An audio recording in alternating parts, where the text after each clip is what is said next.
Selamat berjumpa kembali Bapak Ibu, saudari-saudara umat beriman terkasih dalam Tuhan. Salam sehat berlimpah berkat. Dan sekaligus selamat memasuki bulan Agustus dengan penuh semangat.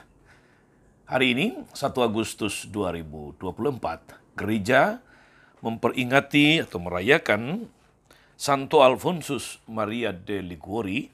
Dia adalah seorang uskup dan pujangga gereja. Tapi Alfonsus bukan hanya itu, dia juga adalah pelindung para teolog moral, dan bapa pengakuan.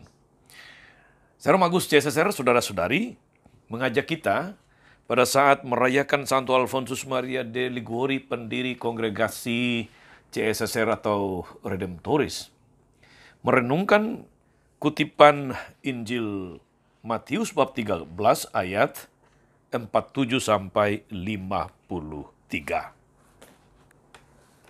Dalam nama Bapa dan Putra dan Roh Kudus. Amin. Sekali peristiwa Yesus bersabda kepada orang banyak, hal kerajaan sorga itu seumpama pukat yang dilabuhkan di laut, lalu mengumpulkan pelbagai jenis ikan. Setelah penuh, pukat itu ditarik ke pantai. Lalu mereka duduk dan dipilihlah ikan-ikan itu. Ikan yang baik dikumpulkan ke dalam pasu, yang buruk dibuang. Demikianlah juga pada akhir zaman. Malaikat-malaikat akan datang memisahkan orang jahat dari orang benar. Yang jahat lalu mereka campakkan ke dalam dapur api. Di sana akan ada ratapan dan kertak gigi. Mengertikah kalian akan semua hal ini? Orang-orang itu menjawab, ya, kami mengerti. Maka bersabdalah Yesus kepada mereka, karena itu, setiap ahli Taurat yang menerima pelajaran kerajaan Allah, seumpama seorang tuan rumah yang mengeluarkan harta baru dan yang lama dari perbendaharaannya. Setelah selesai menyampaikan perumpamaan itu, Yesus pergi dari sana. Demikianlah sabda Tuhan. Bapak Ibu saudara-saudari umat beriman terkasih dalam Tuhan, dalam beberapa hari ini Yesus mengajar tentang hal kerajaan Allah. 2 kali kita merenungkan hal kerajaan Allah itu yang diumpamakan oleh Yesus sebagai atau melalui perumpamaan ilalang di antara gandum. Kemudian Yesus menjelaskan makna dari perumpamaan ilalang dan gandum. Dan hari ini Yesus juga mengajari kita melalui perumpamaan atau penjelasan tentang pukat yang dilabuhkan di tengah laut. Di mana pukat itu kemudian menangkap pelbagai jenis ikan. Tapi kemudian setelah tertangkap lalu dipisahkan. Ikan yang baik dalam pasu, ikan yang buruk lalu dibuang. Saudari dan saudara terkasih dalam Tuhan. Seperti petani yang menginginkan agar di ladangnya hanya tumbuh gandum dan tiada ilalang, demikian pula Allah menginginkan agar bumi ini hanya dihuni oleh orang-orang baik dan tiada orang jahat. Namun, kenyataannya tidaklah demikian. Masih ada orang jahat, kendati Allah menghendaki semua orang baik yang akhirnya boleh mengenyam keselamatan. Perumpamaan tentang pukat hari ini, saudara-saudari, menegaskan hal ini. Yakni bahwa di akhir zaman, Allah akan menegakkan keadilan seperti tukang pukat sesudah menjala lalu memisahkan ikan yang baik untuk disimpan dan ikan yang tidak baik untuk dibuang ke laut. Tentu perumpamaan yang disampaikan Yesus ini, saudara-saudari, bersifat pedagogis, bersifat mendidik atau mengajar, memperingatkan para murid agar tidak menjalani hidup ini secara sembrono.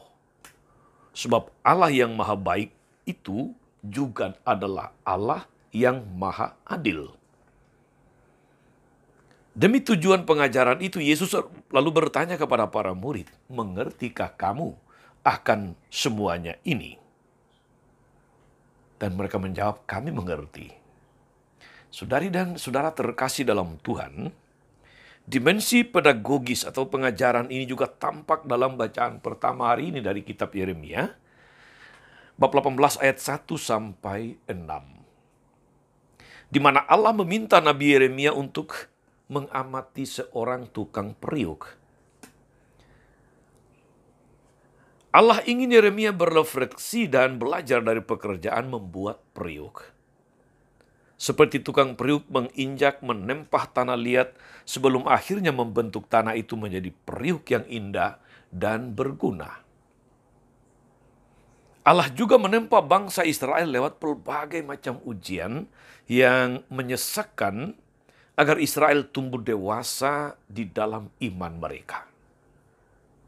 Kesulitan dalam hidup bukanlah hukuman.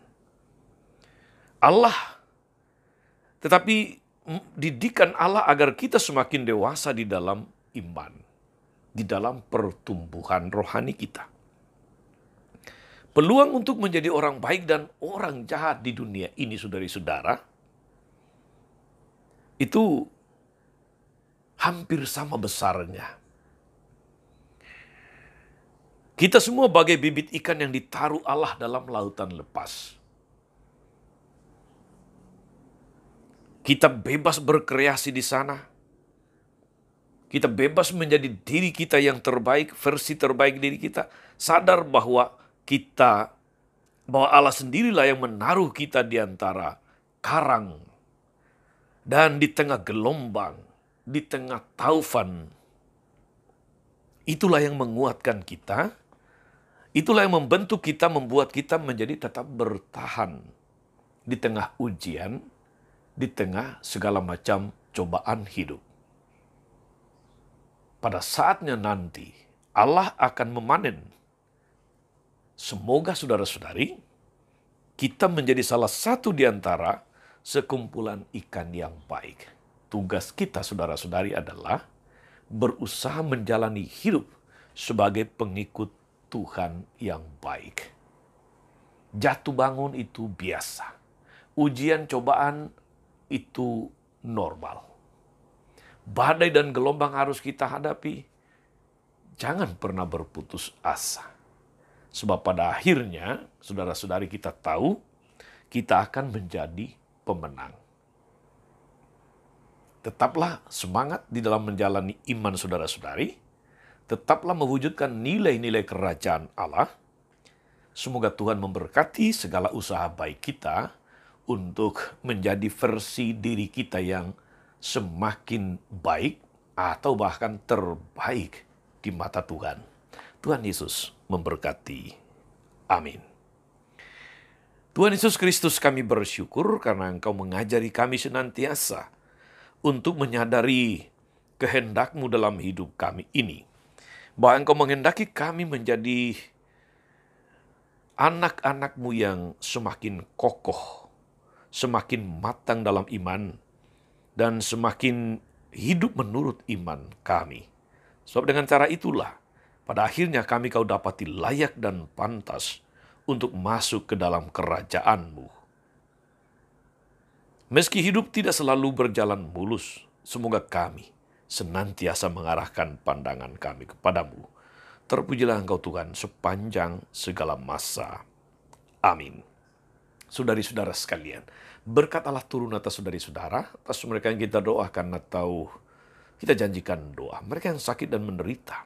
Segala rencana, karya dan pelayanan hari ini, Bapa dan Putra dan Roh Kudus. Amin. Tetap sehat. Teruslah menjadi berkat. Jangan lupa like, subscribe, nyalakan lonceng notifikasinya. Salam 52, Tuhan memberkati.